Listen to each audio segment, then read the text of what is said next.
Bienvenue dans le cockpit, le podcast où l'excellence opérationnelle se conjugue avec l'humain.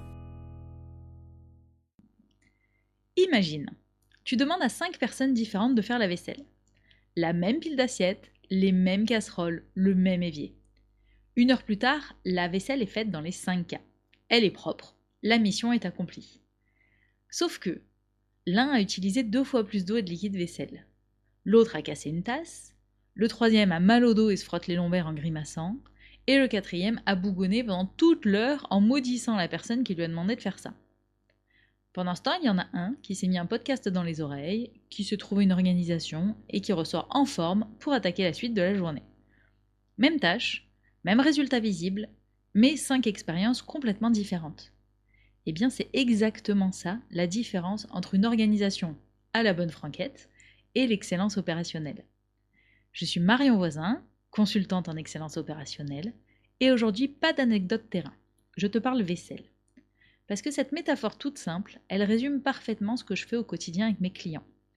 Transformer une organisation où chacun se débrouille comme il peut, avec des résultats qui peuvent être bons, mais en tout cas qui sont aléatoires, en une organisation prévisible, efficace et soutenable dans le temps. Sans transformer tes équipes en robots, sans éteindre toute motivation, juste en cherchant ce qui marche le mieux et en le partageant à tout le monde. Revenons à notre vaisselle. Quand je dis que 5 personnes vont avoir 5 façons différentes de faire la même tâche, c'est pas de la théorie. C'est ce qu'il se passe réellement tous les jours dans ton entreprise. Tu as 5 opérateurs qui font le même travail, mais ils ne le font pas de la même manière. Ils n'utilisent pas les mêmes gestes, ou peut-être pas dans le même ordre, pas les mêmes outils, pas la même organisation de leur poste de travail.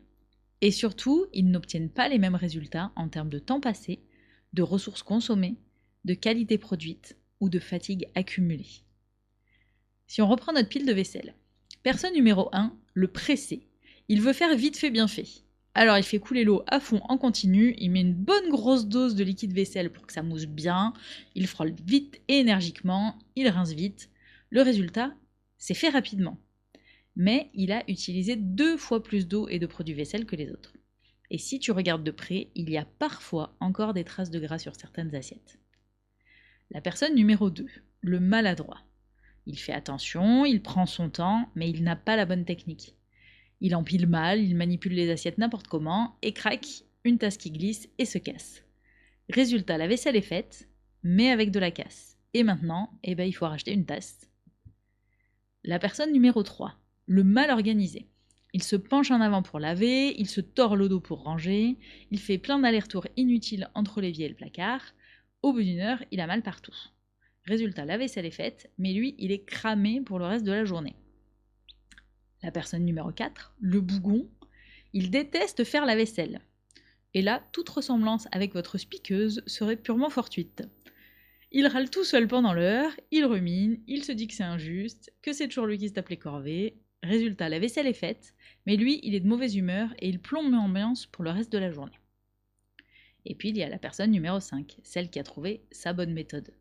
Elle a organisé son plan de travail avant de commencer, le sale à gauche, le propre à droite. Elle utilise l'eau de rinçage de l'un pour le prélavage de l'autre. Elle a trié par catégorie, les verres, les assiettes, les casseroles, pour que ce soit plus facile à ranger ensuite sur l'égouttoir. Elle s'est mis un podcast ou de la musique dans les oreilles pour rendre le moment un peu plus agréable. Si elle a eu besoin, elle a pris un tabouret et elle a ajusté sa hauteur pour pas avoir à se pencher trop en avant. Résultat, la vaisselle est faite, elle est bien faite, et avec moins de ressources consommées. Moins de fatigue, elle ressort en forme et de bonne humeur pour attaquer la suite de sa journée, ce qui est le plus important. Même tâche, 5 expériences radicalement différentes. Alors évidemment, dans ton entreprise, tu ne fais pas de vaisselle. Enfin, j'espère. Quoique, selon ton secteur d'activité. Mais tu as des opérations qui se répètent, des tâches récurrentes, des process qui tournent tous les jours. Et si tu observes bien, tu vas voir exactement la même chose que pour notre vaisselle. Chaque personne qui fait la même tâche le fait à sa manière, et donc avec des résultats variables. Le pressé va vite, mais il fait des erreurs. Le maladroit va casser du matériel ou génère des non-qualités. Le mal organisé qui se fatigue inutilement et qui finit avec des TMS au bout de quelques années. Le bougon qui fait le job mais qui plombe l'ambiance. Et tout ça, ça te coûte cher.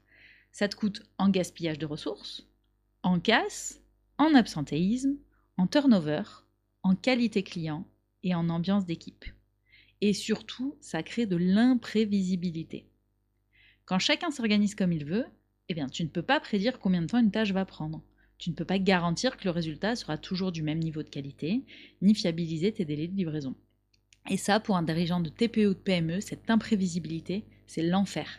Parce que tu ne peux pas planifier, tu ne peux pas te donner de date fiable à tes clients, tu ne peux pas anticiper la charge de travail, et tu passes ton temps à gérer l'urgence et les imprévus. L'excellence opérationnelle, alors c'est quoi? C'est passer d'une organisation artisanale où chacun se débrouille comme il peut, comme il veut, avec des résultats aléatoires, à une organisation où tu as identifié la meilleure façon de faire et où tu l'as partagée à tout le monde. C'est chercher dans le travail des collaborateurs les meilleures pratiques, celles qui consomment le moins de ressources internes pour la personne ou externes pour l'entreprise, et celles qui créent le moins de fatigue, celles qui génèrent le moins d'erreurs et qui donnent donc de meilleurs résultats. Une fois que tu les as identifiés, tu les documentes et tu les partages, et ensuite tu formes l'ensemble des équipes. Pas pour transformer les équipiers en robots qui suivent bêtement une procédure, mais pour créer de la prévisibilité sur votre capacité à délivrer en temps et en heure, et avec un niveau de qualité satisfaisant pour le client. Et pour éviter que les collaborateurs s'usent inutilement en faisant des gestes qui leur cassent le dos, qui gaspillent du temps et des ressources, parce que personne ne leur a jamais montré qu'il existait une autre façon de faire. Parce que c'est ça aussi l'excellence opérationnelle, c'est du respect pour les gens qui font le travail. C'est leur dire, ok, on cherche ensemble la meilleure façon de faire cette tâche, la manière qui fatigue le moins, qui va faire gagner du temps, qui va donner de meilleurs résultats. Voilà, maintenant on a une base solide qu'on a construite ensemble, et si demain, toi ou un de tes collègues trouve encore mieux, eh ben on écoutera cette proposition et on l'intégrera pour en faire bénéficier tout le monde. Parce que souvent, quand je parle d'excellence opérationnelle, je vois les yeux des dirigeants qui s'écarquillent un peu. Parfois la peur qui monte, la peur de la standardisation à outrance, la peur du travail à la chaîne, la peur d'éteindre toute créativité et toute motivation. Bah oui Marion, moi je veux pas que mes équipes elles deviennent des robots. Je veux pas faire du taylorisme. Je veux garder de l'humain. Je suis une petite boîte. Et ce que je réponds, c'est toujours la même chose. L'excellence opérationnelle, ce n'est pas du taylorisme. Sinon, ça ne s'appellerait pas pareil. C'est exactement l'inverse. Le taylorisme, c'est quoi? C'était les ingénieurs en blouse blanche qui observaient les ouvriers avec un chronomètre, découpaient chaque geste en micro-tâches et qui imposaient la bonne façon de faire, décidée d'en haut, sans consulter les gens qui faisaient vraiment le travail. L'excellence opérationnelle, c'est tout l'inverse. C'est aller voir les gens qui font le travail tous les jours et leur demander, ok, comment tu fais? Pourquoi tu fais comme ça? Qu'est-ce qui marche bien? Qu'est-ce qui te prend du temps inutilement? Qu'est-ce qui te fatigue? Qu'est-ce que, si tu pouvais, tu ferais différemment? On observe ensemble, on cherche ensemble, on teste ensemble. Et quand on a trouvé ensemble une meilleure pratique, eh bien là, on la partage, on forme le reste des équipes, et surtout on reste à l'affût de toute nouvelle proposition d'amélioration. Parce que ce sont les personnes qui font le travail tous les jours qui ont souvent les meilleures idées pour l'améliorer. Pas toi dans ton bureau, pas un consultant externe qui débarque avec des certitudes et des méthodes toutes plaquées. L'excellence opérationnelle, c'est une démarche participative. Et d'ailleurs, quand c'est bien fait, ça ne tue pas du tout la motivation. Au contraire, ça la renforce. Parce que quand tu donnes à quelqu'un une méthode qui lui fait gagner du temps, qui lui évite de se fatiguer inutilement, qui lui permet de faire un travail de meilleure qualité et d'être fier de ce qu'il a produit, eh ben tu ne tues pas sa motivation, tu la nourris. Si on reprend notre exemple de la vaisselle, si tu dis à quelqu'un « Hé, j'ai observé comment tu fais, j'ai remarqué que tu te penches beaucoup en avant et que du coup tu as mal au dos à la fin de la journée. Regarde, si on essaye d'ajuster la hauteur du tabouret, si on organise le plan de travail un peu différemment, peut-être que tu vas être plus à l'aise et moins fatigué. T'es ok pour tester et tu me dis ce que t'en penses ?» Est-ce que cette personne va se sentir infantilisée? Non, elle va se sentir écoutée et respectée. Est-ce que ça va tuer sa créativité? Non, au contraire. On va lui montrer qu'on cherche à améliorer les conditions de travail, qu'on peut faire des propositions et des tests pour essayer de changer les choses. Donc si demain elle trouve une astuce encore meilleure, eh bien elle va te la partager, parce qu'elle aura compris que dans ton entreprise, les bonnes idées, elles sont écoutées et intégrées. Alors voilà ta micro-action pour cette semaine. Tu vas identifier une tâche récurrente dans ton entreprise. Pas besoin d'en prendre 50, c'est comme d'habitude, on fait une seule chose. Donc ça peut être une tâche, alors surtout que plusieurs personnes font régulièrement, l'intérêt c'est la régularité de la tâche, de la préparation de commandes, de la saisie de données, des contrôles qualité, de la mise en prod, de l'emballage, peu importe. Tu en choisis une, tu vas observer comment 2 ou 3 personnes différentes font cette tâche. Est-ce qu'elles utilisent les mêmes gestes? les mêmes outils, la même organisation? Est-ce qu'elles mettent le même temps? Est-ce qu'elles obtiennent les mêmes résultats en termes de qualité? Est-ce qu'elles semblent plus ou moins fatiguées pendant et après avoir fait la tâche? Est-ce qu'il y en a une qui a trouvé des astuces qui lui font gagner du temps ou de l'énergie? Une fois que tu as observé, tu réunis ces personnes et en fait, on va faire un brainstorm en commun. Ok, comment vous faites cette tâche? Pourquoi vous la faites de cette manière-là?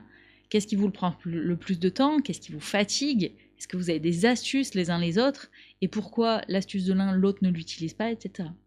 Dans la discussion, on va découvrir des variations qu'on ne soupçonnait même pas. Et surtout des causes qu'on ne soupçonnait même pas. Et donc, on va certainement identifier une ou deux pratiques qui marchent mieux que les autres. Et dans ces cas-là, on va les partager à toute l'équipe, les tester à plus grande échelle.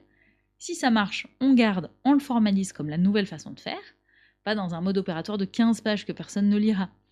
Juste une fiche simple, visuelle, avec des points clés, petit 1, petit 2, petit 3, et voilà. Et surtout dire à l'équipe, on a trouvé ça ensemble, voilà pourquoi c'est la meilleure manière de faire selon nous. Et si demain vous trouvez encore mieux, eh bien on changera et on intégrera cette nouvelle pratique. L'excellence opérationnelle, ce n'est pas faire du travail à la chaîne, ce n'est pas transformer tes équipes en robots, et ce n'est pas tuer la créativité. C'est exactement l'inverse. C'est chercher dans le travail de tes collaborateurs les meilleures pratiques et les partager avec tout le monde pour que chacun bénéficie de ce qui marche le mieux. C'est créer de la prévisibilité sur votre capacité à délivrer en temps et en heure et avec un niveau de qualité satisfaisant pour vos clients. C'est respecter les gens qui font le travail en leur évitant de s'user inutilement ou de gaspiller du temps parce que personne ne leur a jamais montré qu'il existait une meilleure façon de faire. C'est rester à l'affût de toute nouvelle proposition d'amélioration parce que l'excellence n'est jamais figée, c'est un mouvement qui est continu.